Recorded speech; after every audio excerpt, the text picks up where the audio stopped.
Hello friend, मैं Sunil Kumar stone classes में आपका स्वागत है। हम आशा करते हैं कि आप लोग अच्छे होंगे।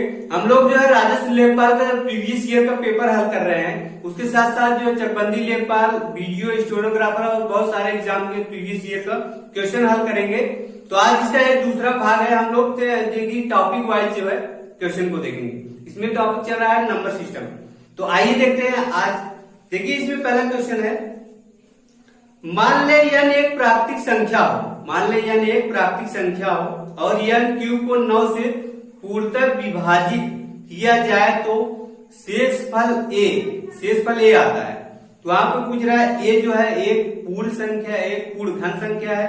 दूसरा ऑप्शन दिया है a जो है एक पूर्ण वर्ग संख्या है और तीसरा ऑप्शन दिया है a जो है पूर्ण वर्ग और घन दोनों है।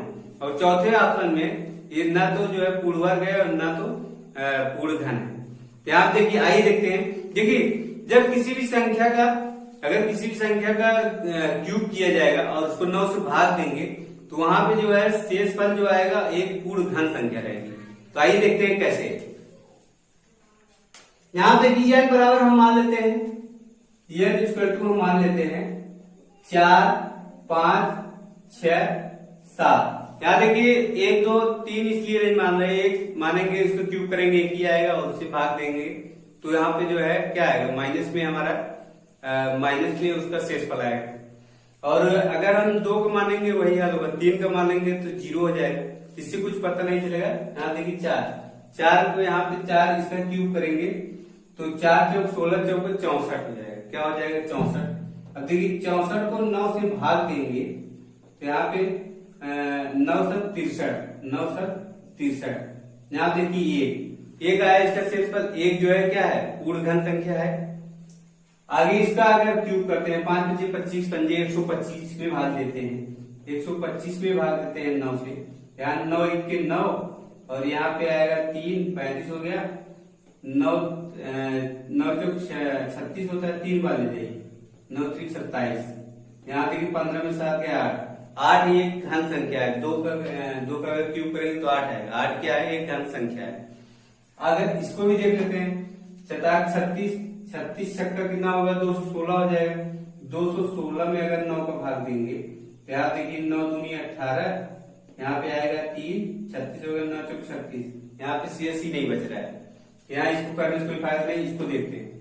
इसको देखते हैं 7 7 49 7 343 आएगा, 343। इससे जो है भाग देंगे अगर 9 से, यहाँ देखिए 9 3 27, 9 3 27। इसमें 14 में 7 गए 7, यहाँ पे कुछ नहीं, यहाँ 3। तब 9 से 63, 9 8 72 आएगा। यहाँ शेष से एक आएगा, एक जो है एक घन संख्या है। तो दोस्तों इससे क्या प्रूफ होता है कि ये जो है अगर किसी भी संख्या का हम क्यूब करेंगे और 9 से डिवाइड करेंगे तो जो शेषफल आएगा एक घन संख्या होगी। ये ऑप्शन हमारा सही हो जाएगा। अब दूसरा क्वेश्चन देखते हैं। देखिए 2 अभाज्य युग्म संख्याओं a - b और a + b के लिए a और b क्या है। यहाँ देखिए 2 अभाज्य संख्याएं बता रहा है। एक अभाज्य संख्या इसमें बता रहा है a - b और दूसरी a + b बता रहा है। के लिए a और b क्या है, यहाँ पे पूछ रहा है। देखिए आइए देखते हैं।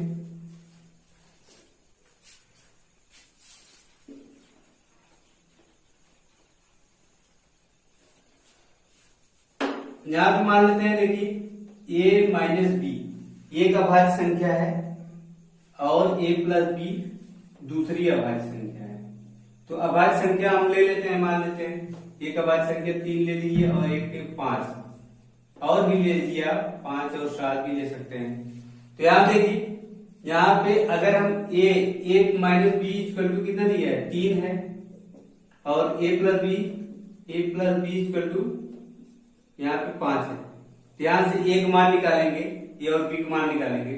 यहाँ देखिए इसको जोड़ देंगे, अगर हम जोड़ते हैं तो यहाँ पे ये दोनों कैंसिल हो जाएंगे और यहाँ पे 2a इक्वल टू यहाँ पे हो जाएगा 5 3 8। यहाँ 2 कैंसिल होगा, a इक्वल टू कितना आ गया, 4 आ गया। अब b का मान निकालेंगे। b का मान अगर यहाँ पे रखेंगे इसमें तो इधर जाएगा माइनस हो जाएगा, तो b का मान कितना आ जाएगा, b का मान माना जाएगा। अब देखिए ये जो है हमारा है a और b यहाँ पे आया है 4 और 1। ये क्या है, ये जो है इसका HCF अगर हम निकालते हैं तो HCF 1 आता है। जब HCF 1 आता है तो ये संख्या क्या है, सहअभाज्य होती है। क्या होती है, सहअभाज्य संख्या, को प्राइम नंबर यहाँ पे। यहाँ पे चाहे इसको लेकर निकाल सकते हैं, इसको लेकर निकालेंगे इसको, यहाँ a minus B equal to कितना आएगा 5 और a plus B equal to कितना आएगा यहाँ पे 7। अब यहाँ देखिए दोनों जोड़ देंगे, यहाँ ये कैंसिल हो जाएगा, 2a इक्वल टू यहाँ पे 7 5 12 हो जाएगा। क्या आएगा 12। यहाँ देखिए कैंसिल होगा, a इक्वल टू कितना आएगा 6 आएगा। अब देखिए यहाँ पे इसमें अगर हम 6 a इक्वल टू 6 रखेंगे तो इधर जाएगा माइनस हो जाएगा, b इक्वल टू कितना आएगा, b इक्वल टू 1 आएगा। इसका मतलब यहाँ पे b जो है हमेशा 1 ही आ रहा है। b क्या हो रहा है, हमेशा 1 ही आ रहा है। यहाँ आप देखिए ये संख्या हमारी हो जाएगी ए बी, यहाँ पे ये संख्या होगी एक जगह 6 और बी की जगह 1 है। तो यहाँ देखिए ये इसका HCF निकालेंगे तो यहाँ पे HCF 1 आएगा। ए बी हमारा क्या है, सहअभाज्य संख्या। क्या है, सहअभाज्य संख्या है। तो उसमें कौन सा ऑप्शन सही होगा, सहअभाज्य संख्या सही होगा। आइए नेक्स्ट क्वेश्चन देखते हैं। यदि अगला क्वेश्चन है, कनक अपनी धनराशि में से 30 पेन या 50 पेंसिल खरीद सकती है। कनक जो है अपनी धनराशि में से 30 पेन या 50 पेंसिल खरीद सकती है। वह जो है अपना 80% धन खर्च करती है और 10 पेन खरीदती है। 80% धन खर्च करके 10 पेन खरीदती है। शेष धनराशि के साथ वह अधिकतम कितनी पेंसिल खरीद सकती है। तो आइए देखते हैं।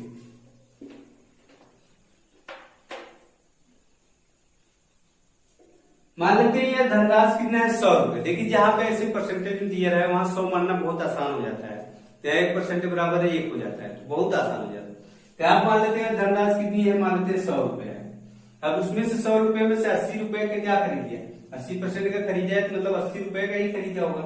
80 रुपए का क्या खरीद लिया, 10 पेंसिल खरीद लिया। 80 रुपए का 10 जो है पेन खरीदा है, पेंसिल नहीं पेन खरीदा है। 10 पेन जो है कितने रुपए खरीदा, 80 रुपए का। अब यहाँ देखिए यहाँ पे बोल रहा है 30, वो अपने धनराशि में 30 पेन या तो 50 पेंसिल खरीदती, तो 30 पेन का मूल्य कितना होगा, 3 पे गुणा इसमें कर देंगे। 30 पेन का मूल्य कितना आ जाएगा, यहाँ पे 8 3 24 240 आ जाएगा रुपए। अब देखिए 30 पेन या 50 पेंसिल खरीद सकती थी अपनी धनराशि में। यहाँ पे 30 पेन मतलब 30 पेन बराबर 50 पेंसिल हो जाएगा।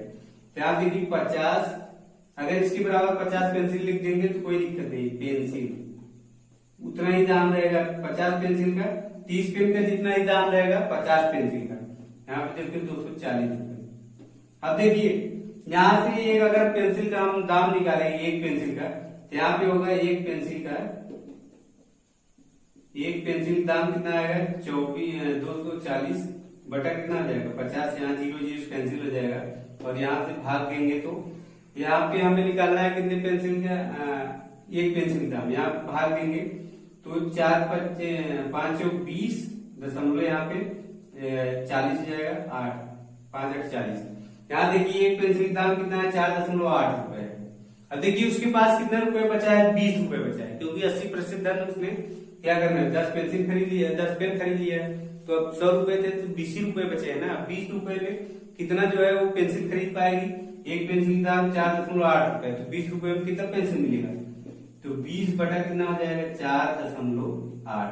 अब यहाँ दशमलव हटा दीजिए, यहाँ 0 बढ़ा दीजिए, दशमलव हटाएंगे यहाँ 0 बढ़ाएंगे।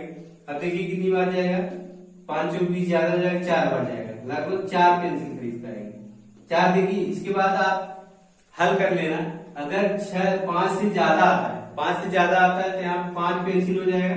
अगर 5 से कम आएगा तो यहाँ पे 4 पेंसिल ही जाएगा। तो आप इसको हल कर लेना आगे जो आएगा। आइए नेक्स्ट क्वेश्चन देखते हैं। यहां देखिए अगला क्वेश्चन है 111 से 245 तक सभी विषम संख्याओं का माध्य है। यहां देखिए 111 से लेकर के 245 तक सभी विषम संख्याओं का माध्य है। यहाँ देखिए माध्य कैसे निकाल सकते हैं, जितना पद दिया रहा है सभी पदों का योग बटे पदों की संख्या होता है।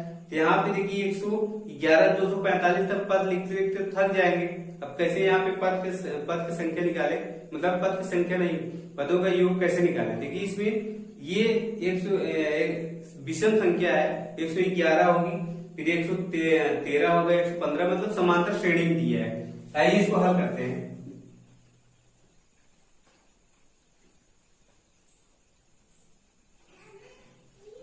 यहाँ पे देखिए, यहाँ पे दिया है 111 से 245 तक, 111 विषम संख्या बोल रहा है, 111 से 245 तक सभी विषम संख्याओं का माध्य पूछ रहा है।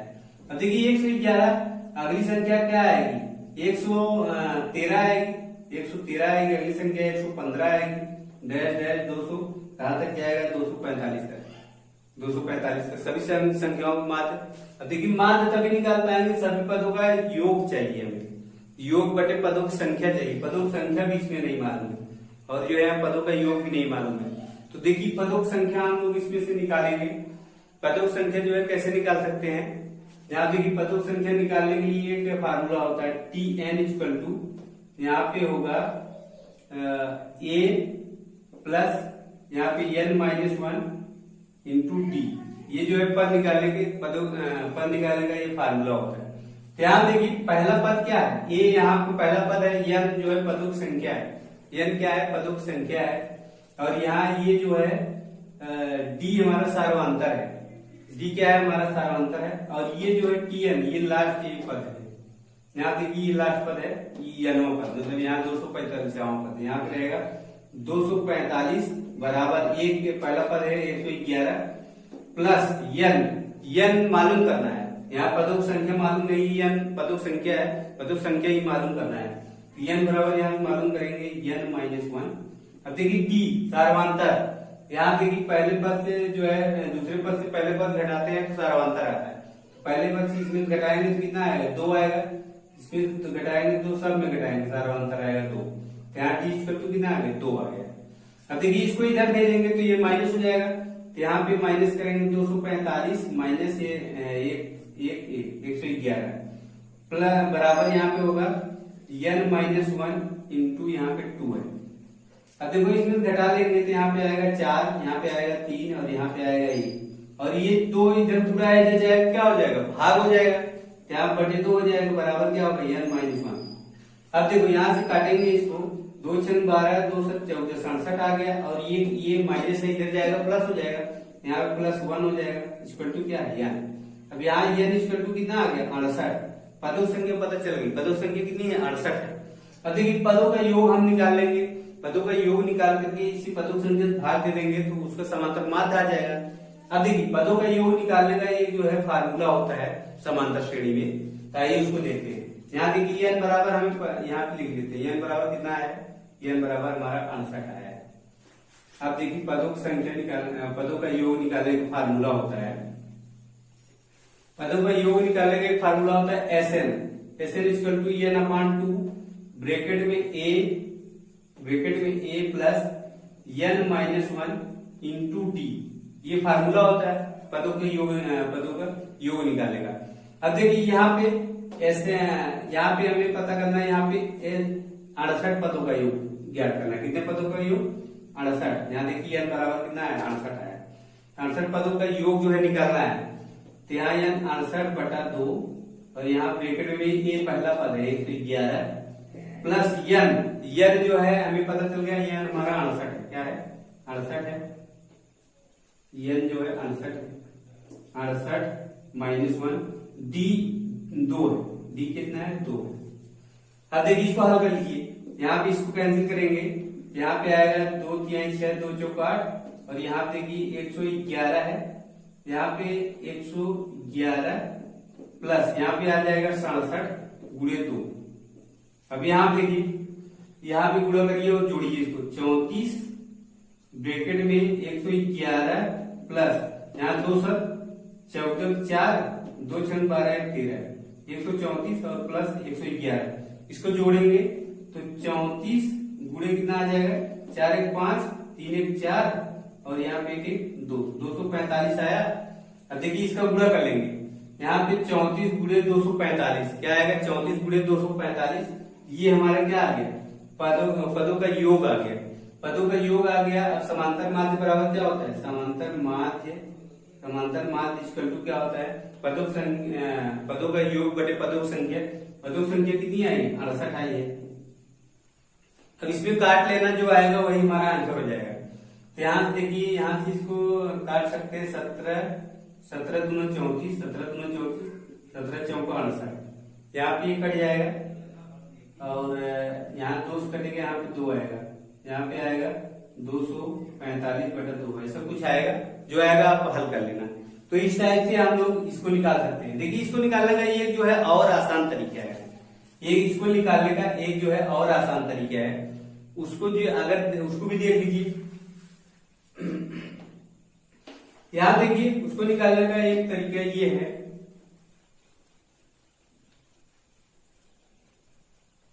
समांतर माध्य निकालने का एक तरीका है, समांतर माध्य। यहां देखिए a+l/2, इससे भी निकल सकता है।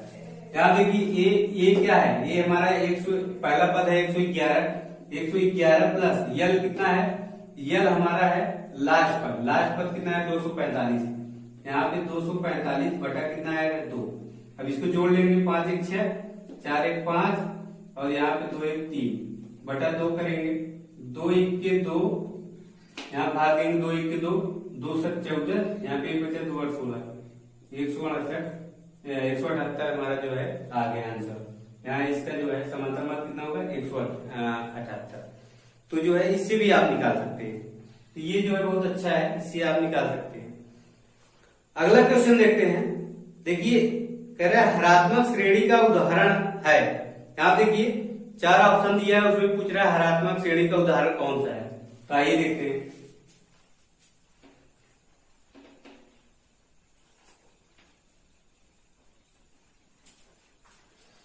यहां देखिए पहला दिया हुआ है ए = दिया है 7 10 13 और 16, और बी = दिया है, बी दिया है 1, 1/4, 1/7, 1/10, और सी दिया है, सी दिया है 3, 1/3, 1/27, और डी = दिया है 2 4 6 9, 2 4 6 9। अब इसमें से पूछ रहा है कि कौन सा हरात्मक श्रेणी का उदाहरण है। अब यहाँ देखो, ये यहाँ पे अंतर निकालेंगे, इसका अंतर कितना आ रहा है 3 का अंतर आ रहा है, 3 का अंतर आ रहा है, तो ये समांतर श्रेणी हो गया, इसमें हो गया समांतर श्रेणी। यहाँ देखिए हरात्मक श्रेणी जो हरात्मक श्रेणी का अगर उल्टा करेंगे तो वहां पे बनता है समांतर श्रेणी। यहाँ देखिए ये उल्टा करेंगे तो ये हरात्मक बन जाएगा, ये समांतर श्रेणी है। अगर इसका उल्टा करते हैं, आप इसका उल्टा करते हैं 1, यहाँ पे 4, और यहाँ पे 7, और यहाँ पे 10। यहाँ देखिए अंतर कितना आ रहा है 3, यहाँ पे 3, और यहाँ पे भी 3 का अंतर आ रहा है, यहाँ पे भी। देखिए ये समांतर श्रेणी हो गया, इसका मतलब इसका उल्टा कि ये समांतर श्रेणी में है, ये हरात्मक श्रेणी का उदाहरण है। हरात्मक श्रेणी में अगर रहेगा उसको उल्टा कर देंगे हम तो समांतर श्रेणी में आ जाएगा। देखिए इसका उल्टा हम लोग कर दिए, यहाँ पे इसका उल्टा किए, ये जो है समांतर श्रेणी में आ गया। तो ये जो है हमारा, ये ऑप्शन नहीं, ये वाला नहीं, ये वाला सही, ये वाला नहीं, बी ऑप्शन सही है। यहाँ देखिए इसका उल्टा करेंगे तो नहीं आएगा, इसका उल्टा करेंगे तो आएगा, यहाँ पे ये आएगा 1/3 हो जाएगा, और यहाँ पे 3 हो जाएगा, और यहाँ पे क्या हो जाएगा 27 हो जाएगा। अंतर ही नहीं बन रहा है। समांतर श्रेणी में जो सर्वांतर होता है, जो डी होता है, डी सभी में जो है समान होता है। लेकिन दूसरे पद से पहले पद घटाएंगे तो वहां पे जो आएगा, फिर उसके अगले पद में से इसको घटाएंगे उतना ही आना चाहिए, लेकिन यहाँ पे घटा रहा है, यहाँ पे नहीं आ रहा है। तो ये हमारा ऑप्शन बी ऑप्शन सही है। आइए अगला क्वेश्चन देखते हैं। यदि एक एपी मतलब समांतर श्रेणी का दूसरा पद 13 है और 5वां पद 25 है, तो 7वां पद क्या होगा। देखिए यहाँ पे दिया है एक समांतर श्रेणी का दूसरा पद 13 दिया हुआ है और 5वां पद 25 दिया हुआ है, 7वां पद क्या होगा ये पूछ रहा है। तो आइए देखते हैं।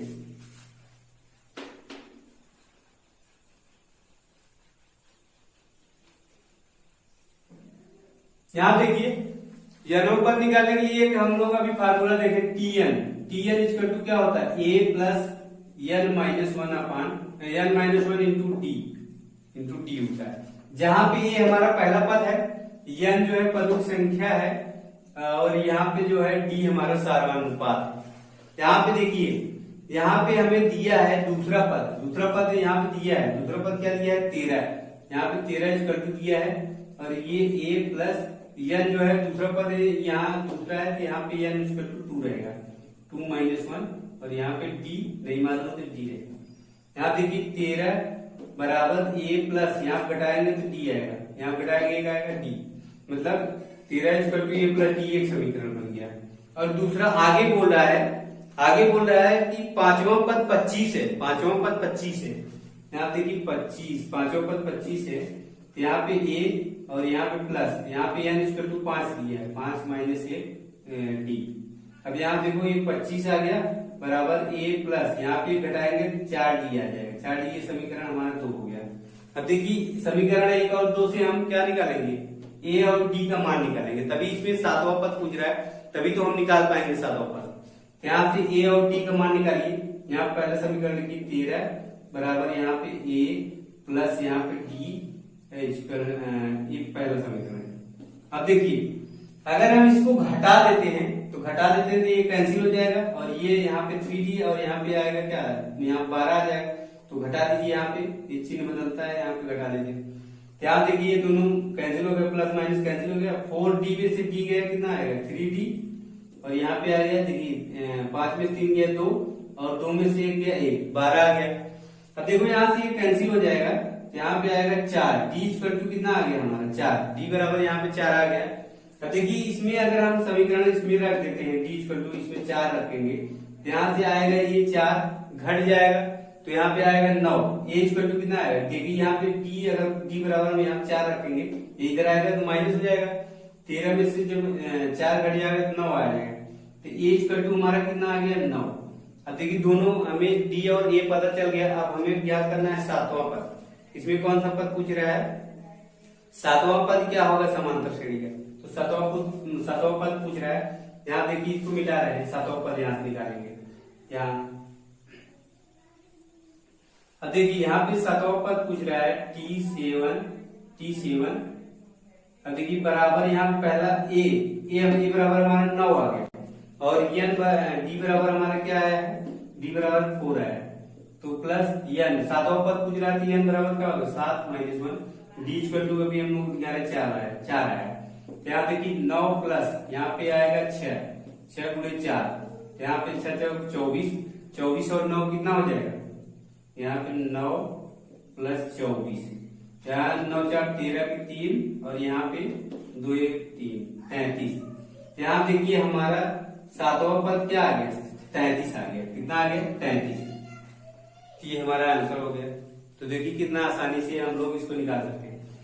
आगे देखते हैं, अगला क्वेश्चन है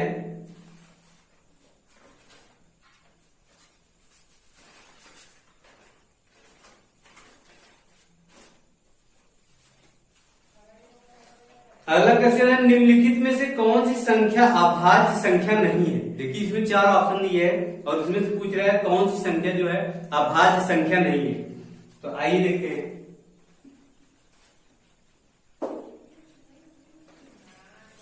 देखिए पहला ऑप्शन है ए इक्वल टू 281, बी बराबर क्या दिया है, बी वाला ऑप्शन दिया है 409, सी दिया है 541, और डी दिया है, डी कितना दिया है 437। अब देखो जहां पे इसमें पूछ रहा है कौन सी संख्या अभाज्य संख्या नहीं है, अभाज्य संख्या नहीं पूछा है, इसका मतलब इसमें 3 संख्याएं जो होंगी क्या होंगी, अभाज्य संख्या होंगी, एक ही इसमें से कोई भाज्य संख्या है। तो आइए चेक करते हैं। देखिए यहाँ पे 281 है, यहाँ इससे थोड़ा सा बड़ा एक संख्या को वर्ग लेकर उससे छोटी जितनी अभाज्य संख्या है उसे चेक करना पड़ेगा। अब देखिए यहाँ से इससे थोड़ा सा बड़ा 17 में कितना होगा, 17 की स्क्वायर करेंगे 17 17 289 होगा, इससे बड़ा है थोड़ा सा 281 से। अब देखिए इससे छोटी जितनी भी अभाज्य संख्या है हमें चेक करना पड़ेगा, कट रहा है कि नहीं कट रहा है। इससे छोटी अभाज्य संख्या क्या है हमारा 13 है, और यहाँ पे 11 है, यहाँ पे 7 है, और यहाँ पे है 5 है, यहाँ पे 3 है। तो यहाँ देखिए 2 से तो कटेगा नहीं, 3 से काटेंगे, 3 9 27, 3 से भी नहीं कटेगा। 5 से काटेंगे तो 5 से कटेगा ही नहीं, जिसकी वजह से 0 और 5 होता है वही 5 से कटता है। 7 से चेक करेंगे, 7 चौक 28 नहीं कटेगा। फिर 11 से करेंगे, 11 दूना 22, यहाँ पे 61 आ जाएगा, नहीं कटेगा। फिर 13 से काटेंगे, 13 दूना 26, यहाँ पे 2 आएगा, 21 हो जाएगा, नहीं कटेगा। अब देखिए ये जो है अभाज्य संख्या नहीं कटेगा। अब यहाँ देखिए इसको लेते हैं 409। अब देखिए इससे हम जो है 20 का स्क्वायर करेंगे 400 आएगा, 21 का स्क्वायर करते हैं, 21 का स्क्वायर करेंगे तो 441 आएगा। अब 21 से छोटी जितनी अभाज्य संख्या है सबसे चेक करना पड़ेगा। 21 से छोटी क्या है हमारा 19 है, 17 है, और 11 है, 13 है, 11 है, और इसके बाद 7 है, 5 है, इतना से चेक कर लीजिए, 3 है। यहाँ देखिए पहले 19 से चेक करते हैं, 19 दूना 38, 2 बचा है 29 हो गया, नहीं कटेगा। 17 चेक करते हैं, 17 दूना 34 है, 69 हो गया, नहीं कटेगा। फिर 13 का 13 3 39, 1 बचा 19 हो गया, नहीं कटेगा। फिर 11 से काटेंगे, 11 3 33, यहाँ पे 7 आ गया, नहीं कटेगा। फिर 7 से करते हैं, 7 बचे 35, 59 आ गया, नहीं कटेगा। फिर 5 से कटेगा ही नहीं। 3 से काटेंगे, 3 के 3, यहाँ 10 हो गया, 3 3 का 9, 19 हो गया, नहीं कटेगा। ये भी हमारा क्या होगा, नहीं कटेगा, अभाज्य संख्या है ये भी। अब इसको चेक करेंगे तो 541, यहाँ देखिए 625 25 हमने 625, यहाँ 26 का स्क्वायर करना पड़ेगा ना, 26 का स्क्वायर करेंगे। अब 26 से पहले जितनी अभाज्य संख्या है उसे चेक करना पड़ेगा। 26 से पहले अभाज्य संख्या कौन सी है 23 है, 23 है, फिर इसके बाद यहाँ पे 19 है, फिर इसके बाद 17 है, 13 है, डैश डैश डैश। पहले चेक कर लेते हैं। आप देखिए 23 से चेक करेंगे, 23 दूना 46, यहाँ 23 से काटेंगे तो 541, 23 दूना 46, यहाँ देखिए 14 में 6 गया 8 बचा, और यहाँ पे 81 आएगा। अब 81 आएगा, कितना बार जाएगा, 4 बार ले जाएंगे, 4 के 12, 4 दूनी 8, 3 बार ले जाते हैं, 3 3 9, और यहाँ 3 दूनी 6, तो ये भी नहीं कटेगा। अब देखिए 19 से काटेंगे, 19 से अगर काटेंगे तो 19 से काट के चेक करते हैं, 19 से अगर चेक करते हैं तो 19 दूना 38, 19 से 57, 19 दूना 38, 38 जाएगा, 14 में से 8 गए, 6 बचेगा, और यहाँ पे 1 बचेगा, यहाँ पे 161 आएगा। तो 19 से इसको काटेंगे, 19 से 55 जाए, 19 से 171,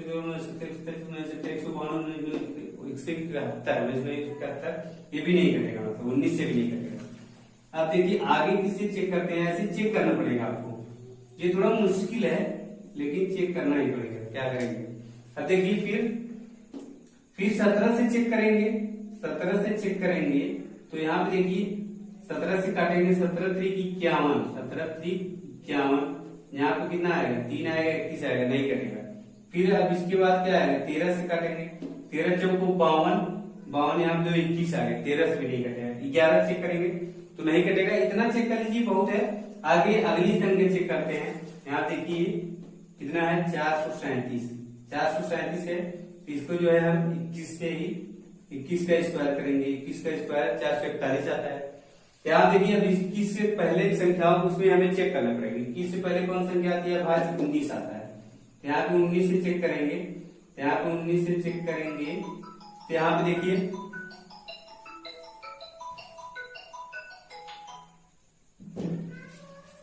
सॉरी कॉल आ गया था, तो 19 से चेक करेंगे, इसमें 437, जब 19 से करेंगे 19 दूना 38, 19 दूना 38, यहाँ देखिए 13 में 60 गया 5, और यहाँ पे जो है 0, और यहाँ पे 19 3 जो है 57, ये कर गया। इसका मतलब ये क्या है, ये हमारा अभाज्य संख्या नहीं है, ये हमारा ऑप्शन आंसर हो जाएगा। तो ये थोड़ा सा टफ है, लेकिन आप ऐसे चेक कर सकते हैं।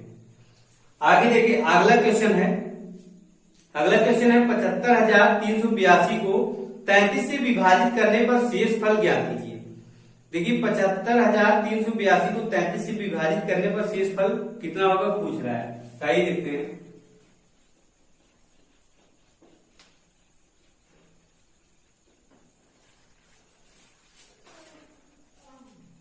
75,382 इससे जो है 33 से डिवाइड करना है। 33 से डिवाइड करना है। अब देखिए इसमें कितना शेषफल आता है। अब देखो इसमें भाग देंगे तो 33 यहाँ 2 बार ले जाइए, 2 बार 33 दूना 66 होगा। यहाँ पे घटाएंगे 15 में 6 गए 9 बचेगा और यहाँ पे कुछ नहीं, यहाँ 3। अब देखिए यहाँ 3 बार नहीं जाएगा, 2 ही बार जाएगा, ये 2 बार जाएगा 66। अब यहाँ देखिए 13 में 6 गए, यहाँ पे बचा है 7 और यहाँ पे क्या बचेगा, यहाँ पे देखिए 8 में से 6 गए 2 बचा। अब यहाँ आएगा फिर यहाँ पे उतारिए 8। अब कितनी बार जाएगा, 3 9 27, 8 बार जाएगा। 8 बार ले जाइए, 8 3 24, 8 3 24, 24 2 26। यहाँ घटाएंगे 4 आएगा और यहाँ घटाएंगे 1 आएगा और यहाँ पे। अब यहाँ देखिए कितना बचा है, यहाँ पे बचा है हमारा 2। क्या बचा है 2। अब देखिए कितनी बार जाएगा, 3 बार ले जाइए, 3 3 9 और 4 बार ले जाइए, 4 बार ले जाएंगे, 3 4 12 और यहाँ 3 3 9 10 नहीं 4 3 12 और 4 3 12 13। यहाँ देखिए 0 आएगा और यहाँ पे 1 आएगा और यहाँ पे शेषफल कितना आ गया 10। तो यहाँ पे हमारा आंसर कितना आना चाहिए, आंसर होगा 10 होगा। देखिए अगला क्वेश्चन बोल रहा है 2143 को 38 से विभाजित करने पर भागफल क्या आएगा। यहाँ देखिए यहाँ पे शेषफल पूछ रहा था, यहाँ पे भागफल पूछ रहा है, तो आप ऐसे ही कर लीजिए इसको। अगला क्वेश्चन देखते हैं। एक 6 अंकों की संख्या ABCDEF बनाने के लिए अंक 1 2 3 4 5 और 6 प्रत्येक एक बार उपयोग किए जाते हैं। जैसे कि 3 अंक ABC 4 से विभाजित है और अगला बोल रहा है BCD 5 से विभाजित है, CDE 3 से विभाजित है और DEF 11 से विभाजित है, वह संख्या है। यहाँ देखिए 6 अंक जो है हमें संख्या बनानी है 1 से लेकर 6 तक गिनती के लेकर। उसमें जो ABC है यहाँ पे ऐसे है। यहाँ देखिए 6 अंकों की एक संख्या है ABCDEF, ये जो है F। अब देखिए पहले जो 3 संख्या अगर इसको ले तो ये किससे डिवाइड होना चाहिए, इसमें बोल रहा है तो ये जो है हमारा 4 से डिवाइड होना चाहिए, ये 4 से डिवाइड होना चाहिए। फिर जब इसको 3 को ले तो ये 5 से डिवाइड होना चाहिए। फिर जब इसको ये 3 ले, इसको ये कितने से डिवाइड होना चाहिए, यहां बोल रहा है कि ये जो है 3 से डिवाइड होना चाहिए। किससे होना चाहिए, 3 से डिवाइड होना चाहिए। और जब इसको और इसको तीनों को ले, ये 11 से डिवाइड होना चाहिए। इस टाइप की जो है हमें संख्या बनाना है। यहाँ देखिए इसको ऐसे क्वेश्चन को हम ऑप्शन से करते हैं। ऑप्शन से करेंगे तो बहुत जल्दी हल हो जाएगा। ऑप्शन देखिए इसमें क्या क्या दिया है, ए ऑप्शन दिया है इसमें 32 54 और 61 और बी दिया हुआ है 32 46 51 और सी ऑप्शन दिया हुआ है 32 45 61 और डी ऑप्शन दिया है 32 64 51। देखिए ये तीनों दिया। अब लास्ट में बोला है क्या, लास्ट की जो 3 संख्या DEF, जो DEF लास्ट में ये जो DEF है, ये जो है हमारा 11 से डिवाइड होना चाहिए। पहले चेक कर लेते हैं कि 11 से डिवाइड हो रहा है कि नहीं। देखिए अगर ये वाला डिवाइड सभी हो जाएंगे तब फिर हमें अगला चेक करना पड़ेगा। अगर नहीं डिवाइड होते तो इसमें कोई डिवाइड हो जाता तो वही हमारा आंसर हो जाएगा। तो पहले इसको चेक करते हैं, इसको 11 से डिवाइड करते हैं। देखिए 11 चौक 44, यहाँ पे बचा 2 और 21 हो गया, ये नहीं कटेगा। अब इसको डिवाइड करते हैं तो यहाँ पे 11 5 55, यहाँ 101 आएगा, ये भी नहीं होगा। इसको चेक करते हैं 11 से, यहाँ 11×5=55, एक आ गया 11 बच गया 11×1=11, ये कट गया है। इसको चेक करते हैं 11 से, 11×4=44, 11×4=44 और यहाँ पे एक आया, ये भी कट गया। अब ये दो ऑप्शन तो हमारे छट गए, ये दो ऑप्शन क्या हो गए, छट गए हैं। अब इन्हीं दो ऑप्शन में हमें चेक करना पड़ेगा। अब देखिए उसके जो है पहले वाले में 3 से डिवाइड करने के लिए बोल रहा है, 3 से। अब देखिए जो यहाँ पे ये वाली संख्या बनेगी, यहाँ पे ये इसको लेकर बनेगी, ये 3 से डिवाइड होना चाहिए, 3 से डिवाइड होना चाहिए।